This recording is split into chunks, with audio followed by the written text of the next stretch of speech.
ლეიკემი დაავადებული 12 წლის მირზა ცეცხლაძის მკურნალობის ხარჯებს ხალხაგარეთ ჯანდაცვის სამინისტრო დაფარავს. ამის შესახებ განცხადება დღეს დავით სერგეენკომ ჟურნალისტების მიერ ორგანიზებულ აქციაზე გამართა. დიმიტრი ცინცაძის სახელობის ფონდის წევრებმა და მედიის წარმომადგენლებმა ლეიკემი დაავადებულ ბავშვთა დახმარების აქცია პარლამენტის ყოფილი შენობის წინ გამართეს.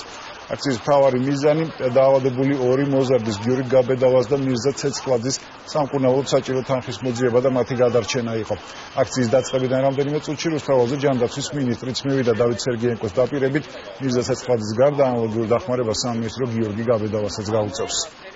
სამინისტროს დიდი ხნის წინ აქვს ზრუნვა დაწყებული სისტემაზე და დარგზე კონკრეტულად რასაც ქვია ბავშვთა ონკოჰემატოლოგია. ჩვენ მუშაობთ იმისათვის, რომ ყველა ბავშვს, ვისაც აქვს ონკოჰემატოლოგიური პრობლემა, ჰქონდეს ეფექტური და გადაუდებელი დაუყოვნებლივი მართვა. ეს არის ჩვენი ამოცანა. ყველამ ერთად გადავწყვეტეთ დღეს, რომ აქცია გაგვემართა და მიგვემართა სახელმწიფოს დროს, რომ ბავშვი გვეღუპება, მართლა მცირე დრო იყო დარჩენილი და ჩვენ და გასაოცრად დღეს გამოჩნდა ბატონ დავით სერგეენკო ჯანდაცვის მინისტრი აქციაზე და გითხრა, რომ დღეს დილას მიიღეს გადაწყვეტილება მირზას სრულად დაუფინანსდება მკურნალობა, შემდეგ იყოს იცით გიორგი გაბედავა. ეს შემთხვევა, როდესაც აქციამ ძალიან სწრაფად გამოიღო შედეგი და რასაც არ ველოდი ნამდვილად. მინისტრმა გითხრა, რომ დღეს ეს პრობლემა გადაწყვეტილია, რისთვისაც დიდი მადლობა ბატონ დავითს.